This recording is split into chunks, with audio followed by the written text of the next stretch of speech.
dan kepada kerja-kerja membela rakyat, kerja-kerja menguruskan wabak, kerja-kerja untuk memberi bantuan kepada kumpulan yang memerlukan, dan politicking yang menyebabkan antara tiga ini tidak ada satu cohesion, sebenarnya tidak membawa keuntungan pada sesiapa. Keempat, sememangnya saya menzahirkan rasa resah saya terhadap keputusan yang sentiasa flip-flop sehingga ahli terkeliru. Flip-flop tentang hala mana kita nak membawa muafakat nasional. Sekali daftar, sekali tak daftar. Saya telah menyiapkan perlembagaan muafakat nasional, logonya, kemudian bila sampai saat nak dibawa, diperintahkan pula supaya jangan daftar dan sebagainya.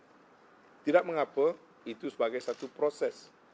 Tetapi pada masa yang sama, PAS juga telah turut diserang dan kita membiarkan serangan yang mungkin dianggap sebagai friendly fire, tetapi keadaan itu tidak diharmonikan. Dan ini saya berkali-kali didatangi oleh pemimpin-pemimpin PAS juga yang menyuarakan kebimbangan mereka, takut situasi itu escalates. Maka saya cuba seberapa daya merapatkan hubungan antara kedua-dua parti, sekurang-kurangnya di peringkat sekretariat, supaya penyatuan, perpaduan dan kerjasama orang Melayu dan orang Islam yang saya katakan tadi untuk memberikan kestabilan kepada politik negara, bukan hanya untuk orang Melayu dan orang Islam, tapi saya berpegang kepada konsep kalau orang Melayu dan orang Islam bersatu padu, maka kita boleh memakmurkan negara kita secara bersama untuk kepentingan rakyat daripada semua kaum.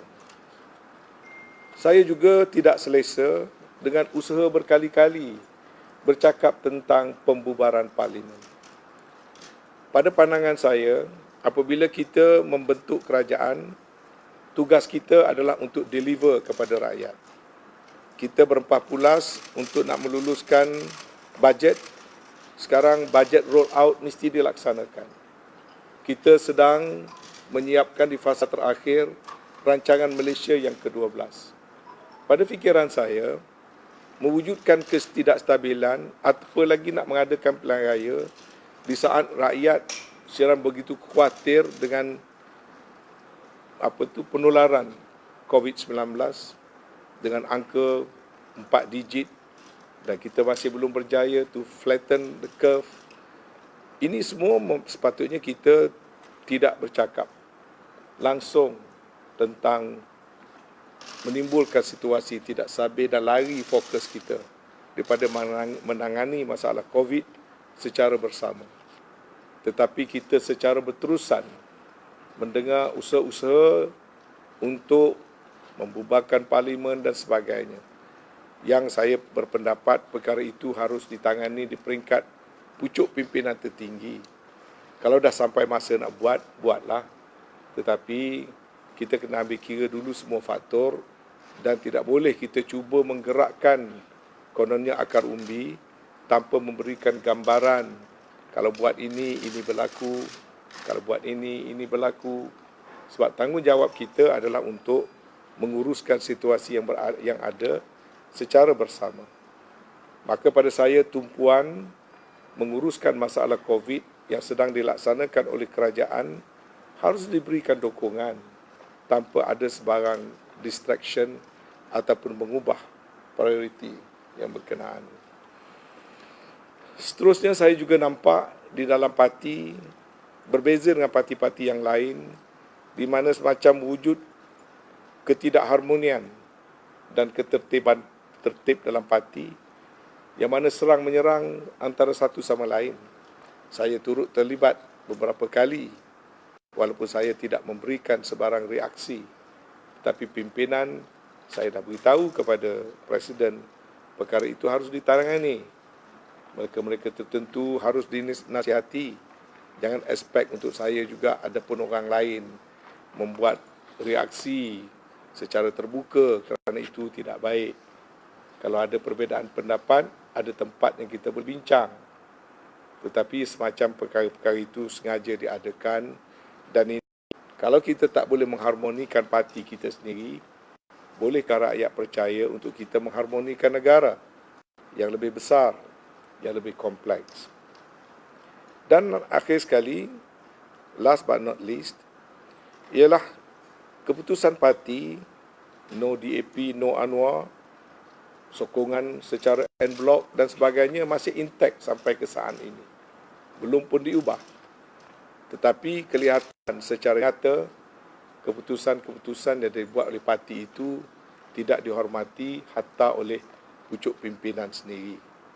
Ini bercanggah dengan prinsip syura dan juga orang kata tindakan berasaskan kepada konsensus resmi parti. Perkara-perkara ini saya harap malam ini ada mesyuarat Majlis Tertinggi. Saya telah pun semalam dan juga hari ini dihubungi dan juga berbincang dengan kawan-kawan ahli-ahli Majlis Tertinggi, ahli-ahli anggota Kabinet dan Timbalan Menteri. Dan saya menganjurkan kepada kawan-kawan yang berada dalam Majlis Tertinggi, bincanglah perkara-perkara yang saya sebutkan ini. Kerana saya tidak lagi berpeluang untuk berada dalam Majlis Tertinggi, kerana saya bukan ahli Majlis Tertinggi. Kehadiran saya tak sifat saya sebagai Setiausaha Barisan Nasional. Sebelum daripada ini, kita barangkali terlalu polite. Dalam UMNO, ramai yang tidak mahu bercakap secara berterus terang. Mungkin saya antara yang suka memilih untuk berterus terang dilihat semacam saya keseorangan. Tetapi hari ini dan semalam saya dihubungi oleh banyak kawan-kawan dalam kabinet, dalam MKT dan sebagainya yang share the same sentiments atas apa yang sedang berlaku. Maka saya berharap dan saya berdoa mereka akan memainkan peranan mereka masing-masing, kerana Majlis Tertinggi jugalah badan tertinggi dalam membuat satu keputusan selain daripada Perhimpunan Agung UMNO. Saya ingin menegaskan sekali lagi, saya akan kekal beristiqamah, berpegang kuat kepada segala keputusan parti serta prinsip dan asas penubuhan parti itu sendiri, iaitu menyatupadukan orang Melayu dan umat Islam serta bekerjasama dengan sahabat-sahabat semua kaum. Saya juga berpegang kuat kepada keyakinan MN, BN dan PN yang telah membentuk muafakat sebelum ini sepatutnya terus diperkokohkan. Walaupun apa yang sedang berlaku yang mewujudkan keresahan di kalangan ahli ialah penolakan kepada kelompok-kelompok yang tertentu hatta sebelum pun perundingan resmi yang dibuat, ataupun perkara-perkara yang terkait dengan soal-soal peribadi tidak harus menjadi agenda yang paling utama. Yang patut diutamakan adalah parti dan rakyat, bukan masalah individu yang boleh diuruskan secara individu. Jadi perbezaan pendirian ini dengan Datuk Seri Dr. Ahmad Zahid Hamidi menuntut saya untuk mengambil ketetapan untuk tidak bersekongkol dengan gerakan-gerakan yang tidak selari dengan keputusan Majlis Tertinggi. Dengan perbezaan prinsip ini, saya fikir adalah lebih baik saya tidak bersubahat dengan hala tuju yang Datuk Seri Dr. Ahmad Zahid Hamidi ingin bawakan. Caranya adalah dengan saya tidak lagi menjadi Setiausaha Agung Barisan Nasional. Saya lebih bebas bertindak dan membuat pendirian politik saya mengikut hati nurani dan conscience saya di saat pendirian yang sedemikian perlu saya lakukan. Justru saya dengan penuh reda menerima pemecatan ini dan berserah kepada Allah SWT. Saya akan terus berjuang atas wadah perjuangan UMNO dan akan terus menyumbang ke arah UMNO yang bermaruah, UMNO yang berintegriti dan UMNO yang kekal memimpin penyatuan ummah dan menunjangi permuafakatan nasional.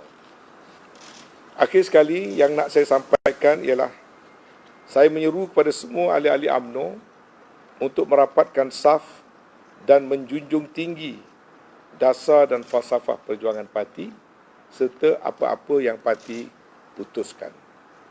Yang kedua, kepada parti-parti sahabat, Barisan Nasional, Perikatan Nasional, Muafakat Nasional, GPS, GRS, berusahalah agar tiada perpecahan di antara kita. Yang ketiga, kepada kepimpinan PAS yang sepanjang saya menjalankan tugas, saya harap mereka kekal berjiwa besar dan tidak berputus asa, berikhtiar dan mengukuhkan bersama UMNO Penyatuan Orang Melayu dan umat Islam.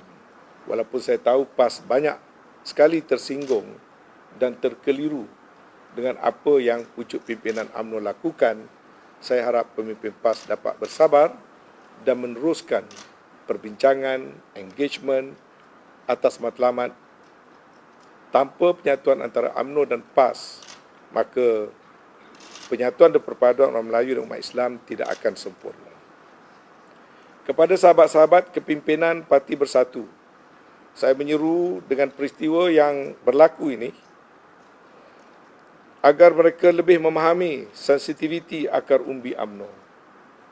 Keresahan akar umbi UMNO itu ada asasnya.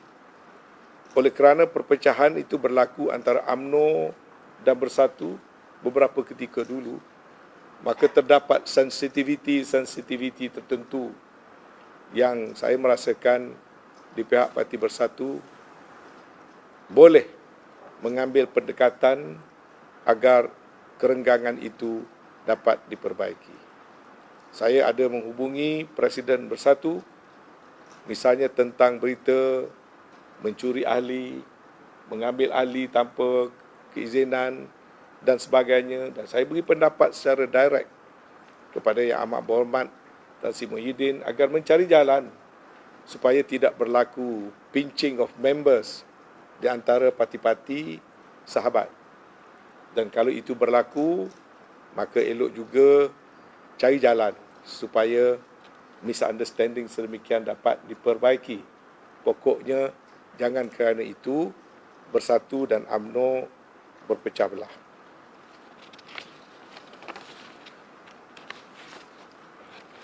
Kepada rakan-rakan 12 parti dalam Perikatan Nasional, saya harap mereka berusahalah agar tidak berpecah belah, agar kerajaan ini stabil, dapat menumpukan kepada agenda keselamatan rakyat dan juga kesejahteraan negara. Saya berharap kerajaan Perikatan Nasional yang mengambil alih daripada Pakatan Harapan dapat terus menunaikan tanggungjawab seperti mana yang diharapkan oleh rakyat. Terima kasih. Minta maaf panjang sikit. Ya. Apa tu?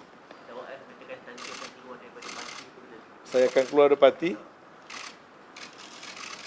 Sebab apa nak keluar? Tak ada siapa halau saya pun. Oh, sebab pemecatan ini komitmen saya bertambah. Kalau sebagai Seksua Agung saya terikat dengan keputusan parti, maka kadang-kadang yang parti putus mungkin tak suka dengan pendapat saya kena ikut juga. Jadi dengan saya bebas sekarang ini, tidak menjadi Seksua Agung, saya akan dapat lebih aktif, dapat membantu parti dengan lebih lagi. Tapi saya kekal tetap istiqamah. Dan rekod saya bolehlah dijadikan rujukan soal kesetiaan pada parti. Saya tidak pernah ditegur, terutama sekali Presiden tak pernah menghubungi saya tegur apa-apa. Kerana pada pahaman saya, apa yang saya keluarkan itu semuanya adalah keputusan parti. Jadi sekarang saya ni confused. Bila saya pertahankan no DAP, no Anwar, saya pertahankan en bloc, saya pertahankan mendukung kerajaan Perikatan Nasional, dianggap macam orang salah. Tapi orang yang menyokong Anwar Ibrahim, bagi surat sokongan hitam putih, pergi senyap-senyap malam-malam berunding dengan DAP, ya tu pula tak salah. Jadi saya salah. Jadi saya agak confused sikit. Tapi tak mengapalah. Itu kita boleh selesai.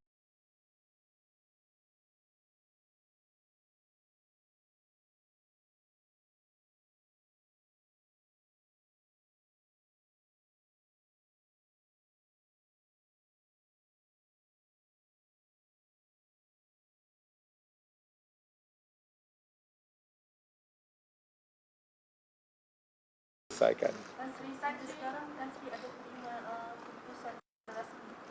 Saya tidak ada menerima apa-apa lah sikit di sini, tapi saya tak nak perkara itu dibesarkan. Kalau dah pecat tu saya terima je lah.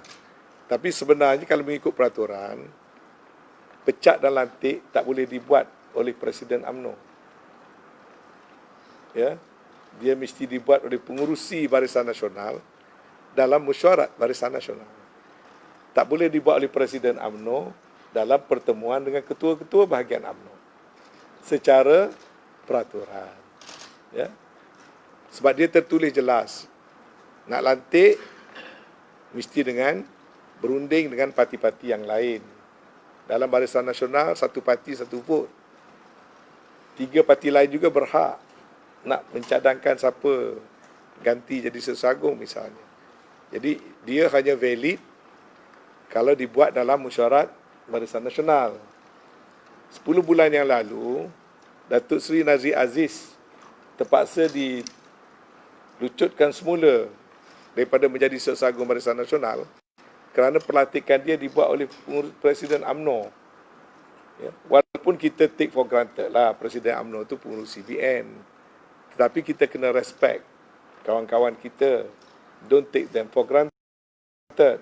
Walaupun mereka parti kecil, mereka punya peranan yang sama dalam perlembagaan Barisan Nasional. Jadi saya fikir, kalau boleh saya cadangkan, pecat saya sekali lagi lah. Bila mesyuarat Barisan Nasional diadakan, pecat lagi sekali. Ya. Ya.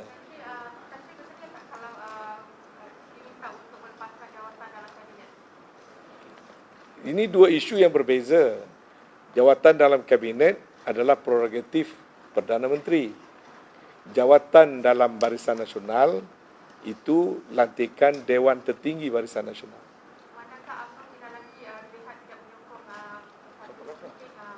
Belum. Jangan tuduh UMNO tak menyokong. Dia tak menyokong beberapa individu yang bermesyuarat dengan cara berhimpun, berjumpa macam kita dengar itulah. Tetapi keputusan akan dibuat secara resmi dalam mesyuarat Majlis Tertinggi. Itu malam ini dan juga mesyuarat Agong. Jadi tidak ada sebarang keputusan. Kalaupun Datuk Seri Zahid diketahui sebagai nak keluar daripada Kerajaan Perikatan Nasional, tapi di peringkat keputusan resmi parti tidak begitu. Dan saya yakin sahabat-sahabat saya ahli Majlis Tertinggi, mereka orang-orang yang berintegriti. Mereka tidak buat keputusan mengikut kehendak Presiden semata-mata. Jadi saya menaruh kepercayaan kepada kebijaksanaan syura Majlis Tertinggi. Dan saya nak jelaskan Majlis Tertinggi tidak membuat keputusan sedemikian setakat ini. Ya.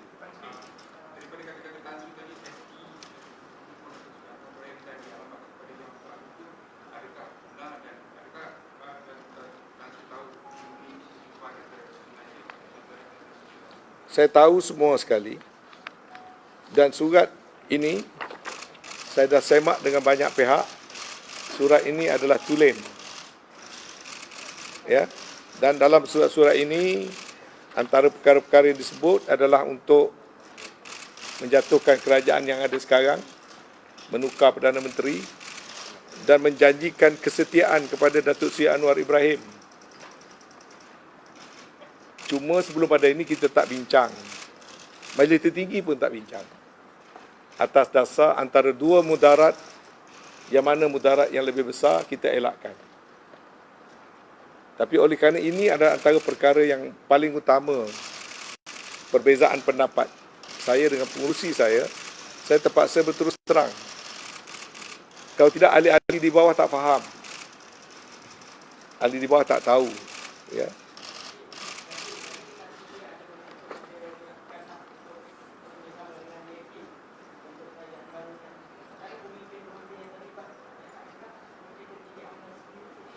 Saya tidak nak spesifik kerana saya fikir kawan-kawan saya dalam Majlis Tertinggi boleh bincang perkara itu.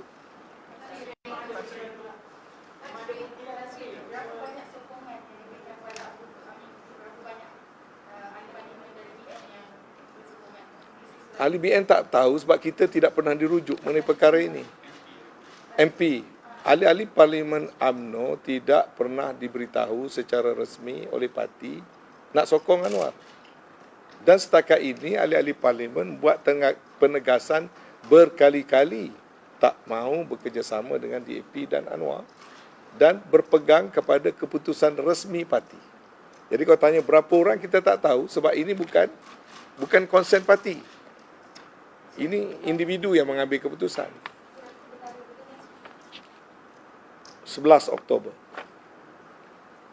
Nanti ada dalam mesyuarat majlis mesyuarat bahagian ada 189 bahagian yang akan menolak bersatu untuk menolak bersatu. Jadi adakah bahagian nanti termasuk tidak? Sebelum tanya bahagian saya termasuk ke tidak, saya tanya you percaya ke tidak? Seluruh bahagian di Malaysia ni hanya ada 191 bahagian. Dua tak mengadakan mesyuarat.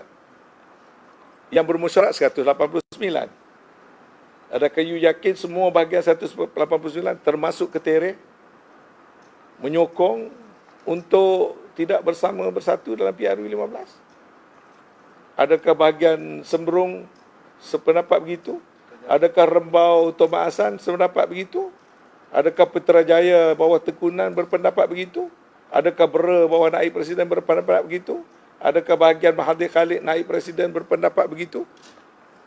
Just call, telefon, tanya mereka pemimpin-pemimpin kanan, anggota-anggota kabinet, ketua-ketua bahagian. Sebab kalau ada berita yang keluar besar tu, semua bahagian lah. Kalau 189 ni, artinya semua bahagian lah. Maklumat setakat ini diberitahu kepada saya, tapi ini pun tak resmi. Yang secara resmi buat usul yang sedemikian ialah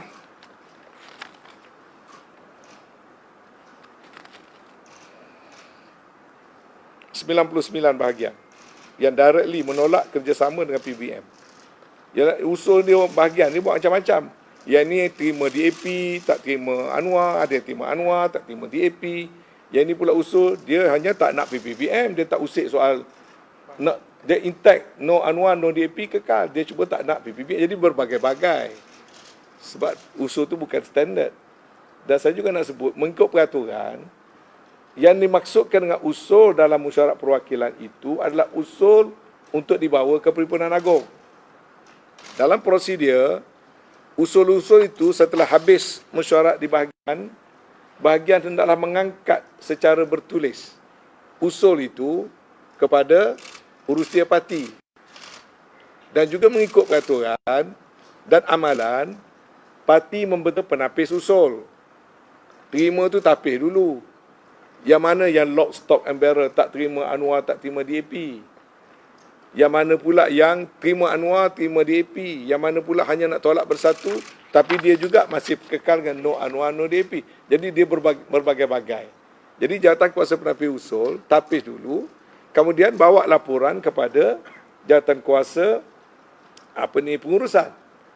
Dan jawatan kuasa pengurusan menentukan yang mana nak diangkat ke Perhimpunan Agong. Tapi apa yang cuba dilakukan sekarang, sehari lepas habis mesyuarat bahagian 1, 2 dan 3, 4 bulan, 5 bulan terus berhimpun di Kuala Lumpur, terus nak declare. Perlembagaan parti tidak membenarkan begitu. Dia ada proses dia. Usul-usul, nama lagi usul, bukan keputusan, usul. Artinya usul tu usul ke mana? Usul untuk Perhimpunan Agong selepas mesyuarat perwakilan di peringkat bahagian. Itu prosedurnya. Jadi soal berapa dan sebagainya itu biarlah parti meneliti dulu. Semua bahagian yang buat keputusan termasuk ketereh, hantar dulu usul masing-masing. Ada bahagian tak bawa usul pun. Bukan semua 189 yang bermesyuarat, bukan semua bawa usul. Banyak bahagian yang kita cek, dia tak ada bawa usul. Adalah dalam ucapan ketua bahagian dia, tapi tidak berupa usul. Itu lain lagi. Kalau usul, put forward, ada pembentang, ada sokong, ada undi. Kemudian diputuskan, baru jadi sebagai satu usul. Jadi ini jawatan kuasa usul tapis lah. Pada saya tak ada masalah. Sebab suara grassroots, suara mesyuarat perwakilan itu penting. Kalau usul itu telah dibuat secara teratur dan proper. Kita tak boleh nak just brush aside. Itu adalah suara yang parti mesti mengambil kira. Tapi kena ikut peraturan.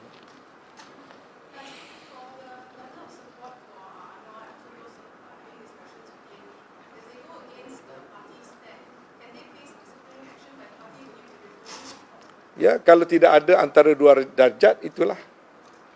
Kalau undang-undang applicable kepada semua, maka jawapannya jelas. Saya tak boleh cakap sebab saya tidak ahli majlis tertinggi. Itu terpulang kepada majlis tertinggi. Ya. Kalau kita ingat, kenapa Tan Sri Muhyiddin dipecat dulu? Itu baru bercanggah pendapat dengan pucuk pimpinan sahaja. Yang mana lebih berat?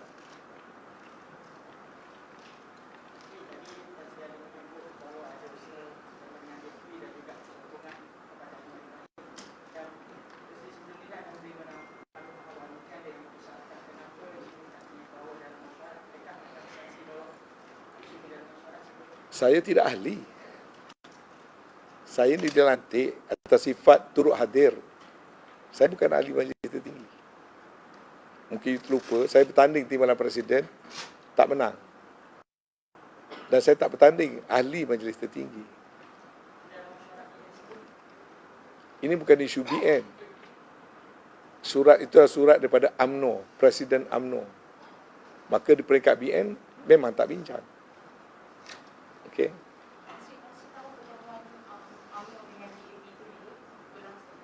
Bukan UMNO. Individu, bukan UMNO. Individu yang pergi berjumpa. Ya. Dan perjumpaan itu ada beberapa kali. Termasuk cuba mengutip SDSD untuk menggagalkan bajet kerajaan dan sebagainya. Antara tarikh-tarikh perjumpaan itu pada 17 Oktober. Antaranya lah. Saya sebut salah satu je lah. Yang lain tak payahlah saya sebut. Cuma saya nak mengesahkan dan boleh cross check lah. Ada ke tidak yang saya sebut itu berlaku.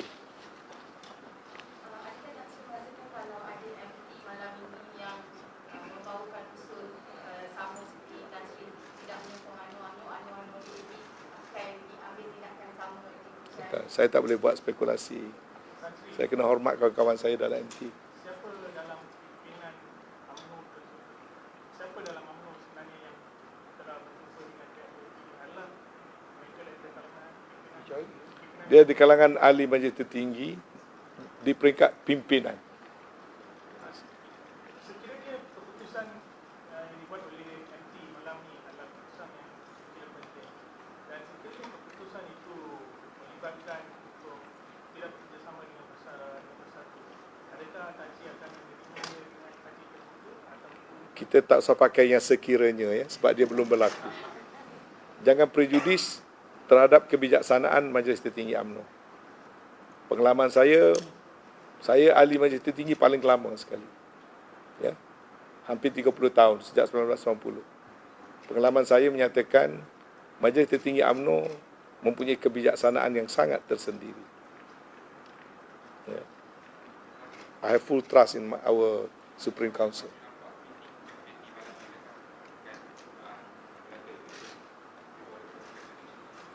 Saya tidak boleh spekulate. Cuma saya kata saya menaruh keyakinan yang tinggi kepada integriti dan keikhlasan ahli-ahli majlis tertinggi. Mereka adalah orang-orang yang dipilih, orang-orang yang ada pengalaman, yang semuanya ada wisdom masing-masing. Mungkin suara-suara akan berbeza-beza, tetapi yang pentingnya apakah yang majlis tertinggi buat akhir. Cuma saya harap mungkin dengan peristiwa yang bermula dengan saya dipecat, InsyaAllah akan mendorong kawan-kawan untuk lebih terbuka. Ya. Pasal pendaftaran muafakat nasional, apa sebenarnya situasi, adakah sengaja dilengah-lengahkan pendaftaran itu? Sebab sebelum ni kata tak boleh nak daftar sebab ada nama yang sama dalam RMS. Jadi langsung tak ada kena-mengena sebab tugas mendaftar itu tugas saya. Tetapi dalam mesyuarat permuafakatan nasional, keputusan berubah-ubah. Di peringkat awal tak daftar. Dia sebagai satu permuafakatan sahaja. Selepas itu datang idea suruh nak daftar. Kemudian berlaku peristiwa di mana PAS menjadi ahli kepada Perikatan Nasional. Maka oleh kerana PAS dah jadi ahli Perikatan Nasional, dikatakan untuk apa pula nak daftar Muafakat Nasional? Sebab PAS sudah menjadi ahli berdaftar. Sedangkan UMNO buat keputusan tidak menjadi ahli kepada parti Perikatan Nasional. Maka berubah tak daftar. Kemudian berubah lagi. Oleh kerana PN dah daftar, maka MN juga patut daftar. Waktu itu saya diarahkan untuk membuat draft perlembagaan dan sebagainya, yang mana saya buat dan telah pun disiapkan.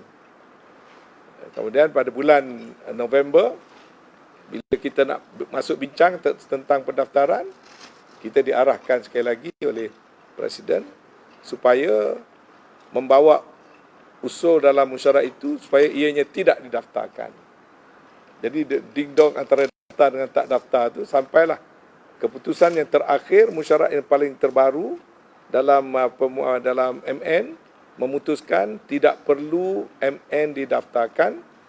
Dia kekal sebagai satu wadah permuafakatan untuk menggerakkan penyatuan dan perpaduan di kalangan orang Melayu dan umat Islam, dan dia tidak harus eksklusif kepada UMNO dan PAS. Dia mesti juga terbuka kepada parti-parti lain dan juga badan-badan NGO yang lain yang sealiran. Jadi diputuskan dia tidak didaftarkan, dan juga kerana UMNO BN buat keputusan bertanding atas logo BN. So pendaftaran MN dianggap sebagai tidak relevan. Itu setakat yang terakhirlah, mesyuarat yang terakhir yang diputuskan. Yang akan datang, jawatan kuasa boleh putuskanlah. Jadi masalahnya banyak sebelah UMNO lah, bukan sebelah PAS. Ya, secara jujurnya saya katakan mesyuarat terakhir PAS mengesyorkan supaya ia didaftarkan, tetapi UMNO atas arahan Presiden supaya ianya tidak didaftarkan. Saya tak ingat tarikh lah, boleh cek lah the latest. Presiden tak nak bersatu masa sekali dalam muafakat ini. Itu juga berubah-ubah. Dalam satu mesyuarat kita minta untuk bersatu, kita tak nak masuk PN, dan diputuskan supaya kita jemput bersatu menyertai MN. Itu satu stage. Selepas daripada itu, ianya tidak, kita tawarkan pada bersatu, dan bersatu jawab setuju masuk secara hitam putih. Jemput pun secara hitam putih, jawab setuju pun secara hitam putih. Salinan surat ada dengan saya. Lepas itu pula kita pula buat keputusan supaya jangan bekerjasama dengan bersatu. Jadi itu juga ding-dong yang tak berkeputusan. Tadi Nawab mengatakan Tansi menjadi ingin cakap bersatu sebab Tansi ada jawatan dalam kabinet. Bagaimana Tansi boleh menanggapi? Dia kena bezakan. Jawatan dalam kabinet itu kerajaan. Dalam kabinet saya bercakap tentang gelandangan, tentang pothole, tentang rumah, tentang PPRT, apa dan sebagainya. Itu kerja dalam kerajaan. Jadi kalau saya bercakap tu bagi pihak kerajaan Perikatan Nasional lah. Apa benda yang saya bercakap bagi pihak bersatu? Boleh sebut satu perkara yang saya bercakap bagi pihak bersatu. Sebenarnya ada pihak-pihak tertentu bawa naratif itu secara nakal, tapi tak mengapalah. Okey? Tanya lagi puas-puas. Bukan selalu.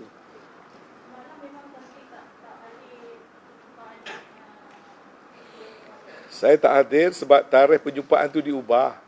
Saya ada skedul untuk menghadap Yang di-Pertuan Agong, hal-hal berkaitan dengan kementerian. Lepas itu perjumpaan penghadap pun ubah juga tarikh. Jadi ada berlaku confusion tarikh itu. Jadi saya tidak hadir lah.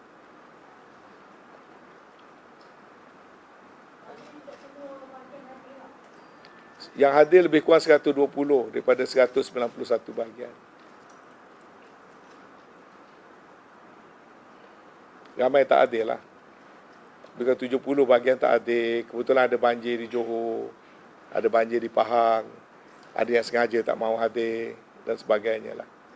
Jadi yang hadir itu barangkali sekitar 2/3 daripada semua sekali. Bukanlah makna yang adil itu semua sependapat. Ya. Yang adil itu ada pendirian mereka masing-masing. Okey.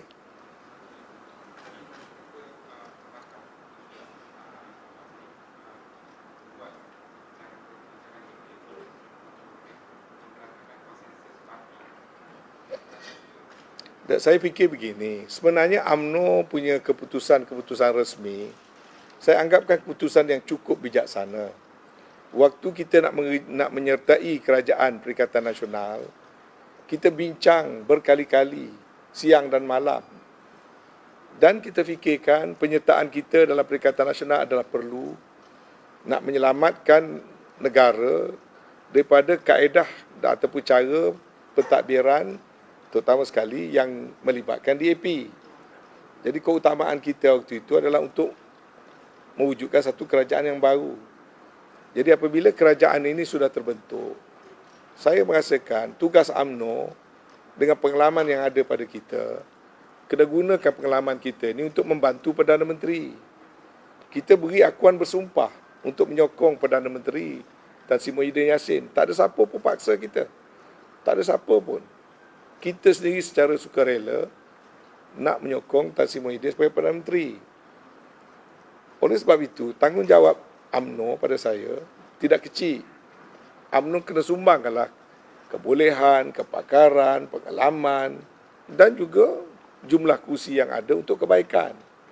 Supaya kita tumpu kerja kita ni. Ni kita belum sampai setahun pun lagi. Belum sampai setahun kita berada dalam kerajaan. Kerja kita untuk rakyat masih banyak. Saya nak urus hak gelandangan pun tak selesai. Masalah orang miskin di PPR.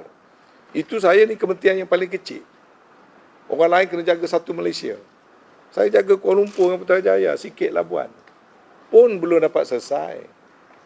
Jadi patut kita tumpu kerja pada rakyat. Ya. Bajet baru satu bajet baru. Kerajaan ini baru bentang satu bajet. Belum roll out pun lagi.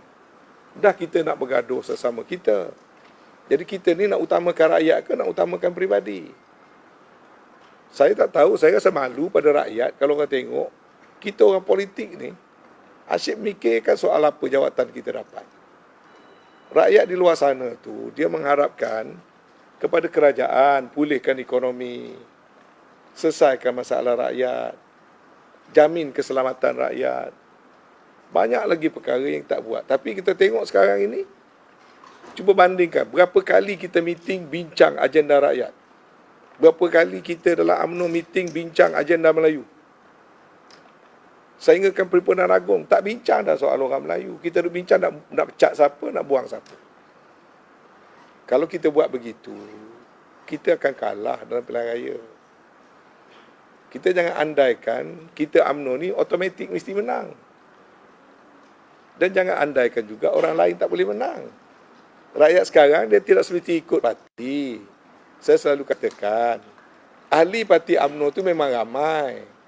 Tapi seramai-ramai ahli UMNO, itu baru 20% daripada pengundi. Jangan lupa rakyat di luar sana. Mereka mungkin bukan ahli UMNO. Tapi rakyat yang menentukan, lagi 80%. Di bahagian saya di Ketere, ahli UMNO hanya 13,000. Pengundi 65,000. Saya dapat undi 25,000. Ada 12,000 yang bukan ahli UMNO sokong. Jadi kalau kita UMNO buat tak betul, yang 12,000 ni lari. Dia boleh sokong orang lain. Jadi pandangan saya, sepatutnya UMNO boleh tunjukkan kepada rakyat agenda-agenda UMNO secara tulen. Bukan soal moratorium dengan KWSP saja. Kita ada agenda jauh lebih banyak, lebih besar. Dan kita perlukan mandate daripada rakyat. Itu pegangan saya lah. Sampai bila nak habis ni? Kita punya politicking di belakang ni. Putusan resmi lain. Di belakang kita buat lain. Hari ni lain. Besok lain. Sampai bila nak selesai? Saya fikir kepimpinan UMNO mesti menunjukkan kelas yang tersendiri. Sebagai parti lama, parti berpengalaman. kita sepatutnya boleh menunjukkan contoh teladan kepada parti-parti lain. Dan kita perlu bekerjasama dengan banyak pihak. Kita tak boleh pergi sendiri. Itu pandangan saya lah yang mungkin tak diterima oleh sebahagian yang lain. Mungkin pandangan saya salah. Tapi setakat saya dapat fikirkan, UMNO tak boleh bergerak solo. Saya kata berkali-kali. UMNO mesti menerima realiti keperluan kita bermuafakat dan bekerjasama. Dan itu mesti dimulakan dengan UMNO mesti berjaya dulu menyatu padukan orang Melayu dan umat Islam. Mulakan dengan itu dulu. Kalau itu pun UMNO dah tak berjaya nak buat, jangan kita fikir orang lain akan dapat beri sokongan pada kita.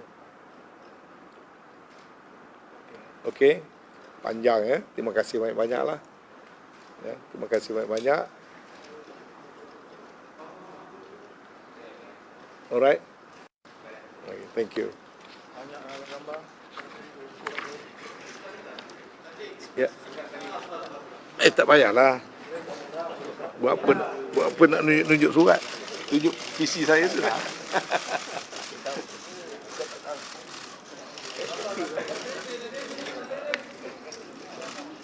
Terima kasih.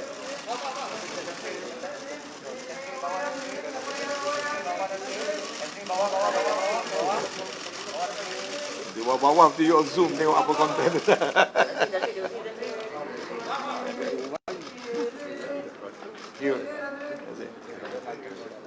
Banyak ni nak keluar sekeping je. Ini banyak keluar sini. Banyak keping. Satu buku surat.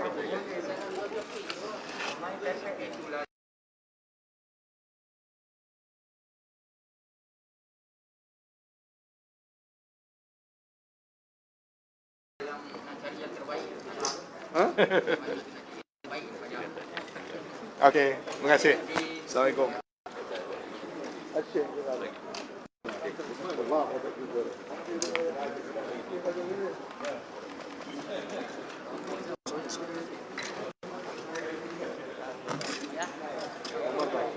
Saya follow